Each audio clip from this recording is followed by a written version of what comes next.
평안하세요. 오늘도 주님께서 우리에게 허락하신 참 좋은 한날입니다. 우리가 이 땅에 살지만 천국을 바라보고 살 수 있으니, 주님과 동행하며 살 수 있으니 축복의 한날이 되기를 소망합니다. 기도하며 시작합니다. 사랑과 은혜가 많으신 아버지 하나님, 우리에게 귀한 시간을 허락하시고 시간마다 동행하시는 하나님의 은혜에 감사합니다. 우리가 겪는 것, 보는 것이 전부가 아니게 하시고 이 너머 하나님의 사랑과 은혜로 살아가게 하시니 감사합니다. 오늘도 주님 주시는 힘으로 우리 지친 마음이 힘을 얻게 하여 주시옵소서. 만나는 사람마다 주님 주신 사람인 줄 알고 우리가 존중하고 사랑하고 대접할 수 있게 하여 주옵소서. 어려움이 생길 때마다 주님 부름으로 우리가 새 힘을 얻는 귀한 한날 되게 하여 주시옵소서. 예수 그리스도 이름으로 기도드립니다. 아멘. 오늘 우리가 함께 읽으실 성경은 누가복음 11장입니다. 그 중에 42절에서 44절까지 말씀을 받들어 읽습니다. 화 있을진저 너희 바리새인이여, 너희가 박하와 운양과 모든 채소의 11조는 들이되 공의와 하나님께 대한 사랑은 버리는도다. 그러나 이것도 행하고 저것도 버리지 말아야 할지니라. 화 있을진저 너희 바리새인이여, 너희가 회당의 높은 자리와 시장에서 문안받는 것을 기뻐하는도다. 화 있을진저 너희여, 너희는 평토장한 무덤 같아서 그 위를 밟는 사람이 알지 못하느니라. 아멘. 오늘 함께 읽은 말씀을 중심으로 마음의 종교라고 제목을 정하고 은혜 나누기를 원합니다. 기독교는 마음의 종교입니다. 예수 믿는 일은 마음이 어디 있는가에 있습니다. 새벽 예배를 준비를 할 때마다 실은 먼저 기억나는 분들이 있습니다. 아픈 분들이요. 그래서 육신의 고통과 오늘도 씨름해야 되는 분들 먼저 기억이 납니다. 경제적으로 굉장히 어려워서 큰 짐을 지고 있어서 거기에 눌려있는 분들 먼저 기억이 납니다. 그리고 사랑하는 사람들, 사랑을 주고받는 일이 그렇게 필요한데 사랑하는 사람들과 관계가 어그러져서 힘든 분들, 이런 분들이 육신이 아프고 마음이 아프고 환경이 아파서 힘든 분들이 기억이 납니다. 이분들의 소원, 이분들의 기도는 이 아픔이 없는 겁니다. 어려움이 극복되는 겁니다. 그리고 이렇게 힘든 순간들이 빨리 지나가는 겁니다. 그런데 아프지 않으면 정말 우리는 행복할까요? 날아갈 듯이 좋을까요? 희귀한 병이지만 이 통증이 없는 병이 있다고 합니다. 그러니까 몸에 통증을 느끼지 못해요. 그러면 되게 좋을 것 같잖아요. 힘든 줄도 몰라요. 아픈 줄도 몰라요. 높이에서 떨어져도 괜찮고 다리를 많이 찢어도 안 아프고, 팔을 열심히 많이 돌리고 팔굽혀펴기를 100개를 해도 힘들지를 않아요. 그런데 정말 이 통증을 못 느끼는 분들에게는 아픈 게 축복이고 통증이 없는 게 저주라고 얘기를 합니다. 뼈가 부러져도요, 아픈 줄 몰라요. 축구를 하다가 뼈가 두 동강이 났는데 아픈 줄을 모르고 있다가 퉁퉁 부어오르고 모양이 달라지니까 그때 가서 안다고 해요. 뜨거운 줄을 몰라서 3도 화상이 나도 계속 뜨거운 걸 붙잡고 있는 그런 경우가 있다고 해요. 주사를 맞아도 아프지 않아요. 그러면 더 날카로운 걸로 찔려도 아프지 않은 거예요. 어쩌다가 물어뜯고 부딪혀도 아프지 않아요. 피가 나도 모르는 거예요. 축복이 아니라 저주입니다. 오늘 누가복음 11장 말씀에는 아픈 사람 이야기와 통증을 못 느끼는 사람 이야기가 모두 나옵니다. 물론 믿음에 관한 이야기입니다. 중간에 보면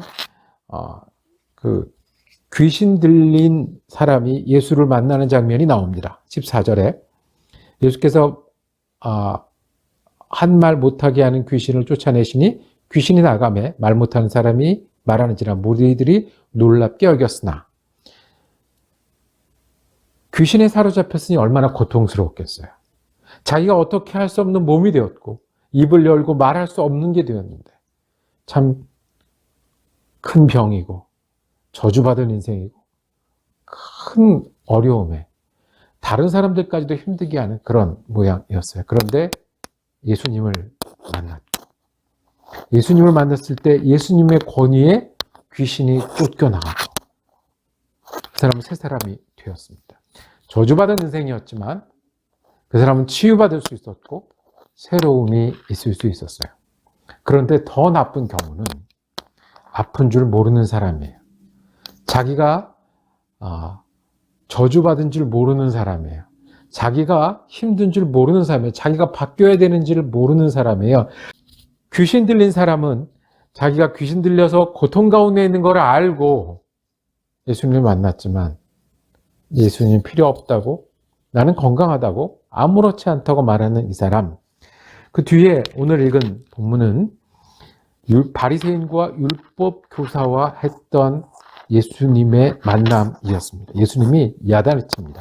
화 있을진저. 예수님이 축복을 하는 게 아니라 벌 받아라. 너희는 나쁜 사람이다. 그리고 너희는 그 죄 때문에 벌 받을 것이다 라고 이야기를 합니다. 어떤 내용입니까? 너희가 11조를 잘 드린다. 박하와 운영과 모든 채소의 11조는 드리되 그랬어요.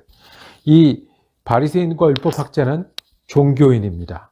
어떻게든 잘 믿는 게 생애 목표입니다. 그래서 그 11조를 아주 잘 지켰어요. 유대 사람들이 이때 어떤 법이 있었냐면 밭에서 나는 7가지 채소는 하나님께 먼저 드려야 한다는 게 있었어요. 그리고 자기가 한 해 수확을 하면 50분의 1을 드려야 되는 테무라라는 헌금이 있었어요. 그리고 물론 11조도 있었어요. 이런 거를 정확하게 따져서 지키고 그것을 충실했던 사람들이에요. 그런데 예수님이 너희가 화 있는 사람이다. 벌 받는 사람이다.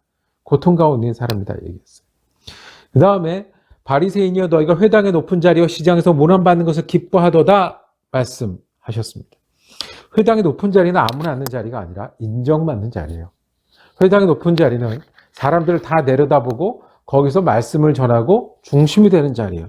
인정받는 자리인데 그게 너한테 벌이라는 거예요. 그게 너한테 저주라는 거예요. 시장에서 문안받는 사람들은 어떤 사람이겠습니까? 많은 사람들이 존경을 받고 인정을 받고 높은 사람이에요. 그런데 그거를 좋아하는 너희는 화가 있을 것이다. 어떤 화냐면 44절에 아주 흉악한 말씀을 하십니다. 너희는 평토장한 무덤 같아서 그 위를 밟는 사람이 알지 못하는도다 그랬어요.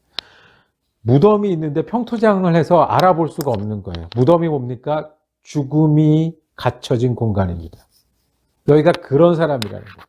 너희가 바깥으로 볼 때 무덤인지 모르지만 너 실은 안에 죽음이 있는 거예요. 민수기에 보면 이 무덤에 관한 걸 맞은 사람은 부정하다. 얼마 동안? 7일 동안 부정하다. 무덤뿐만 아니라 무덤을 모르고 만져도 7일 동안 부정하다라고 말씀합니다.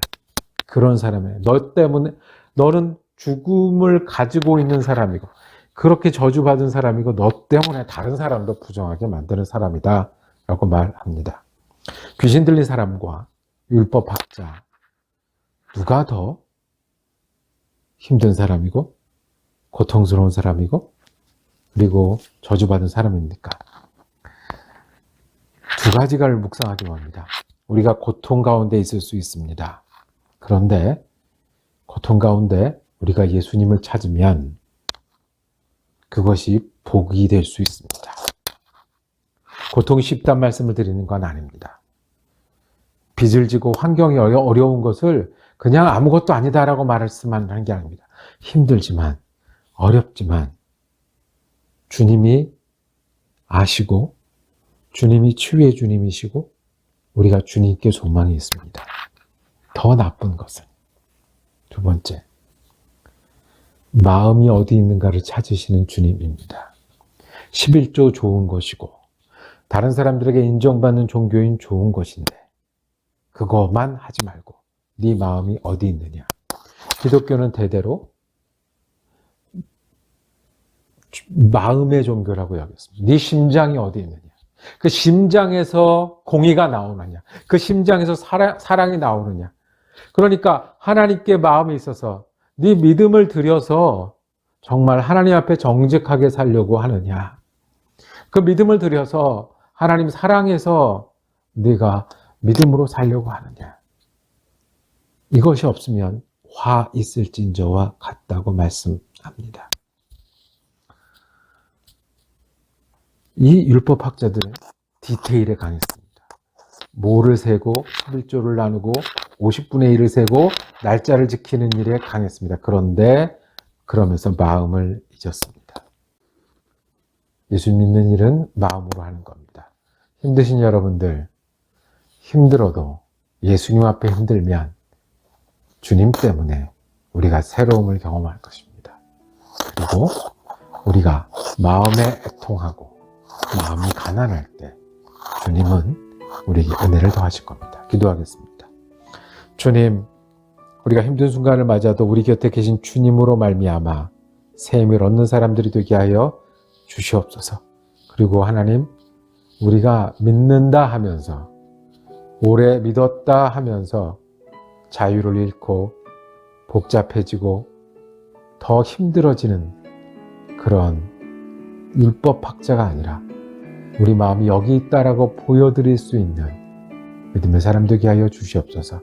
그래서 마음이 가난한 자가, 애통하는 자가 주님께 없는 복이 우리의 복이 되게 하여 주시옵소서. 우리 예수 그리스도 이름으로 기도드립니다. 아멘. 말씀 묵상 함께 할 수 있어서 감사했습니다. 내일은 누가복음 12장이네요. 영상으로 찾아뵙겠습니다. 은혜로운 한 날 되시기를 축복합니다.